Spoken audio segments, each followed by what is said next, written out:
राज्यातील प्राथमिक, माध्यमिक व उच्च माध्यमिक शाळा 15 जूनपासून सुरू करण्याचे यापूर्वी निश्चित करण्यात आले होते. मात्र विदर्भातील वाढत्या तापमानाची स्थिती आणि विद्यार्थ्यांच्या आरोग्याच्या दृष्टीने नागपूर खंडपीठात सुरू असलेल्या सुनावणीच्या पार्श्वभूमीवर विदर्भातील शाळा एक आठवडा उशिराने म्हणजे 22 जूनपासून सुरू करण्याचा निर्णय शिक्षण संचालकालयाने मंगळवारी घेतला. त्यामुळे राज्यातील इतर सर्व भागातील शाळा पूर्वनियोजित वेळापत्रकानुसार 15 जूनपासून सुरू होतील, तर विदर्भातील विद्यार्थ्यांना आणखी आठवडाभराची सुट्टी मिळणार आहे. शिक्षण संचालकालयाने याबाबत विभागीय शिक्षण उपसंचालक, जिल्हा शिक्षणाधिकारी आणि शिक्षण निरीक्षकांना आदेश जारी केले आहेत. शासनाच्या शालेय सुट्ट्याबाबतच्या परिपत्रकानुसार संपूर्ण राज्यातील शाळा 15 जूनपासून सुरू करण्याचे नियोजन करण्यात आले होते. त्यानुसार सर्व तयारी पूर्ण झाली होती.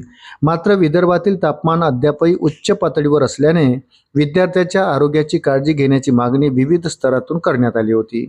त्या संदर्भात नागपूर खंडपीठात याचिकाही दाखल करण्यात आली आहे. न्यायालयीन प्रक्रियेचा आणि हवामानाचा विचार करून शिक्षण विभागाने विदर्भातील शाळांच्या प्रारंभाबाबत स्वतंत्र निर्णय घेतला आहे.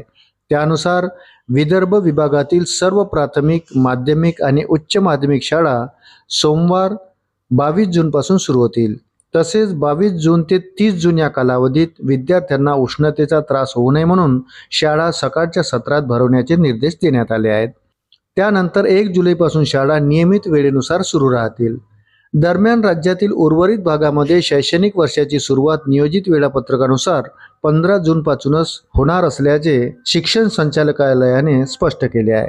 त्यामुळे कोकण, पश्चिम महाराष्ट्र, मराठवाडा आणि उत्तर महाराष्ट्रातील शाळांमध्ये प्रक्रिया प्रवेश, पाठ्यपुस्तकांचे वितरण आणि अध्यापनाचे नियोजन पूर्ववत सुरू राहणार आहे. विदर्भासाठीच हा निर्णय लागू राहणार असल्याने तेथील शैक्षणिक वेळापत्रकात आवश्यक ते बदल करण्यात येणार आहे. शिक्षण संचालक प्राथमिक शरद गोसावी आणि शिक्षण संचालक माध्यमिक व उच्च माध्यमिक महेश पालकर यांच्या संयुक्त स्वाक्षरीने हा आदेश मंगळवारी रात्री करण्यात आला आहे. अशाच नवनवीन अपडेटसाठी व्हिडिओला लाईक आणि चॅनलला सबस्क्राईब जरूर करा. धन्यवाद.